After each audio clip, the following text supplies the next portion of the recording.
সেদ্ধ ডিম দিয়ে মেয়োনিজ তৈরি এখন ফেসবুকে প্রচুর ভাইরাল, তাই আমিও বানিয়ে ফেললাম সেদ্ধ ডিম দিয়ে মেয়োনিজ। ব্লেন্ডারের মধ্যে একটা সেদ্ধ ডিম দিয়ে দিলাম, এরপর পরিমাণ মতো পানি, আমি অবশ্য একটু বেশি পানি দিয়ে ফেলেছিলাম। এরপর দিলাম পরিমাণ মতো সয়াবিন তেল। অবশ্য পানির চেয়ে সম্ভবত সয়াবিন তেলের পরিমাণটাই বেশি দিতে হয়। এই যে তেল আর জল আলাদা আলাদা হয়ে আছে, ব্লেন্ড করার পর কিন্তু মিশে যাবে। এরপর দিয়ে দিলাম পরিমাণ মতো ভিনেগার, সামান্য লবণ, আপনারা চাইলে বিট লবণ ব্যবহার করতে পারেন। তারপর দিয়ে দিচ্ছি পরিমাণ মতো চিনি।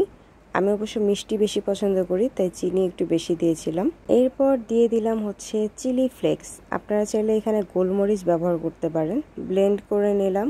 এখন বাটিতে ঢেলে নেওয়ার পালা। যেহেতু আমি পানির পরিমাণ বেশি দিয়েছিলাম, তাই আমার মেয়োনিজ একদম লিকুইড হয়ে গেছে। আপনারা পানির পরিমাণ কমিয়ে দিলেই মেয়োনিজটা বেশ থিক টাইপের হবে, মানে ঘনত্বটা ঠিক থাকবে। তো মেয়োনিজ বানালাম, টেস্ট তো করতেই হবে।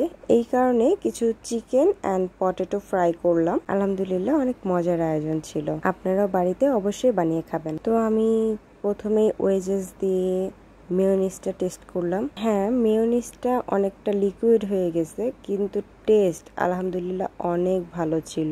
আর এই মেয়োনিজটা কিন্তু আপনি ফ্রিজে 1 সপ্তাহ রেখে খেতে পারবেন।